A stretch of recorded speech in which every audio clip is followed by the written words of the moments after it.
Hello বন্ধুরা, আশা করি তোমরা সবাই ভালো আছো। তোমাদের প্রত্যেককে আমার চ্যানেলে স্বাগত জানাই।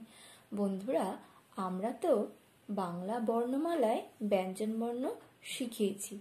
এবারে আমাদের অবশ্যই ভালো করে অভ্যাস করতে হবে কিভাবে এই ব্যঞ্জনবর্ণগুলি লিখতে হয়।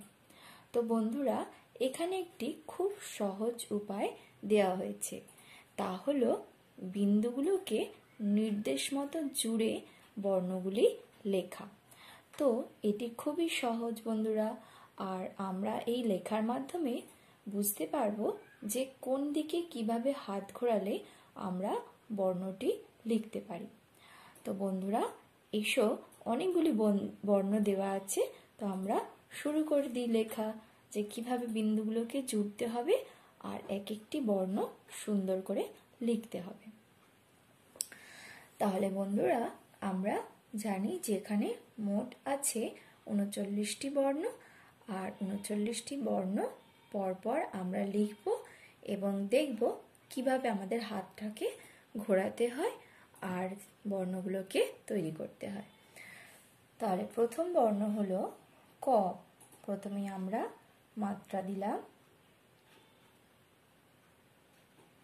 তারপরে এরকম একটি দাড়ি টানলাম, এই এই এই হয়ে গেল ক। এবারে পরের বর্ণ হচ্ছে খ। তাহলে আমরা খ লিখি,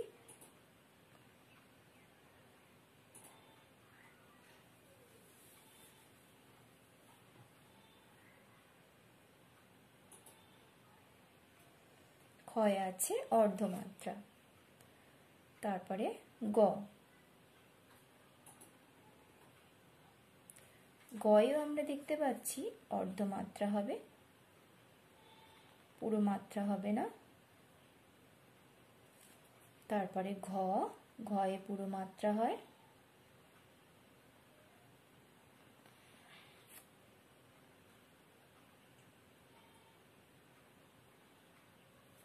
তারপরে ও।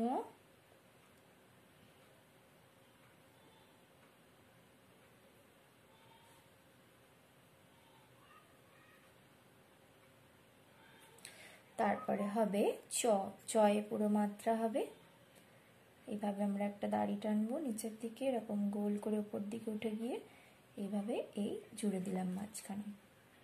তারপরে হচ্ছে ছ। আগে আমরা চটাই করব, তারপরে চ থেকে আমরা করব ছ।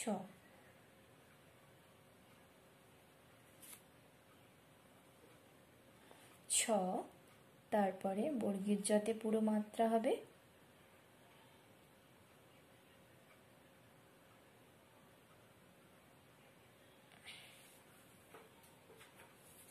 এই এবারে ঝ।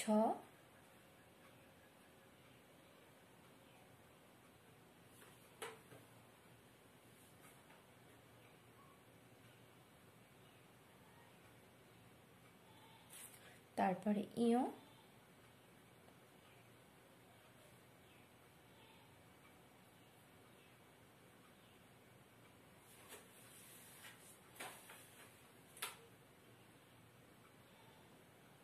ইয়র পরে হবে ট।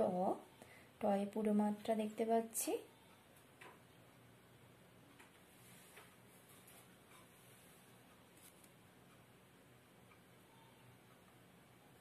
তারপরে হবে ঠ। ঠয়েও পুরো মাত্রা।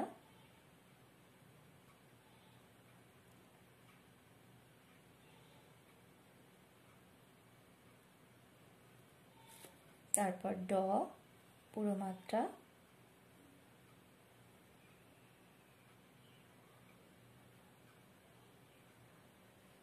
তারপরে ঢ পুরো মাত্রা।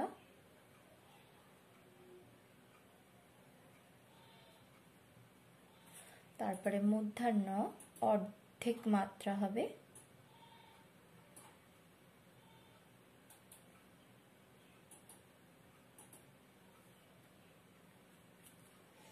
তারপরে ত পুরো মাত্রা দেব তয়ে।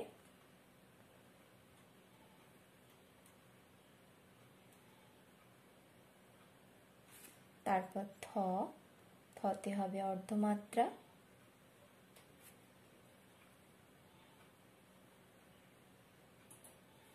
তারপর হবে দয়ে পুরো মাত্রা, তারপরে ধয়েও হবে অর্ধমাত্রা,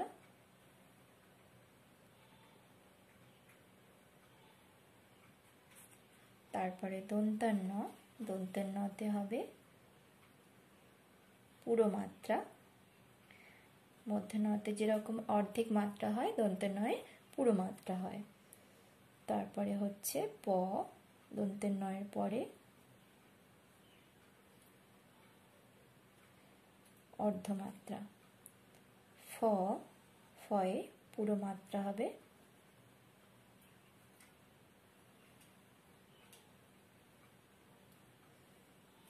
তারপরে হবে পরের বর্ণ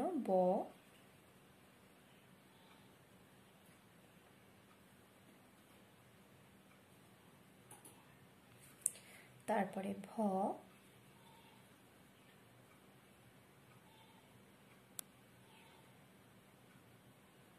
পুরো মাত্রা দেব ভয়ের উপরে,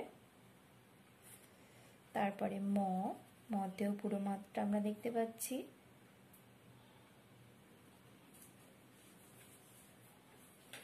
ময়ের পরে বর্ণ হলো অন্তস্থ জ, পুরো মাত্রা দিলাম,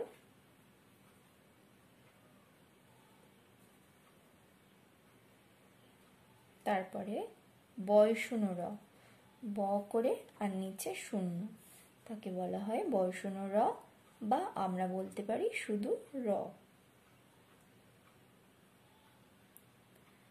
তো রয়ের মাথাতেও পুরো মাত্রা হবে। এবার রয়ের পরের বর্ণ হচ্ছে ল, আর লয়ের মাথাতেও পুরো মাত্রা আছে। তারপরে তালবেশ স, তালবেশ শয়ে হবে অর্ধমাত্রা।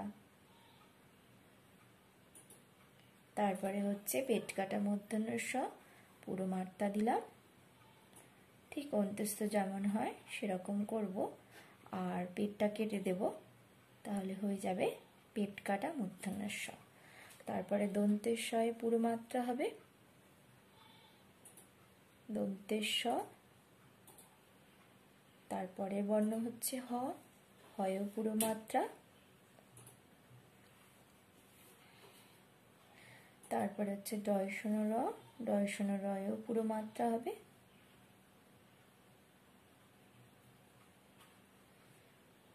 নিচে শূন্য, ডয়শূন্য রয়ের পরে ঢয়শূন্য র পুরো মাত্রা। আমরা ঠিক ঢ যেরকম লিখি ওইভাবে লিখব, কিন্তু যেহেতু শূন্য র বলা হচ্ছে তাই নিচেরটা শূন্য,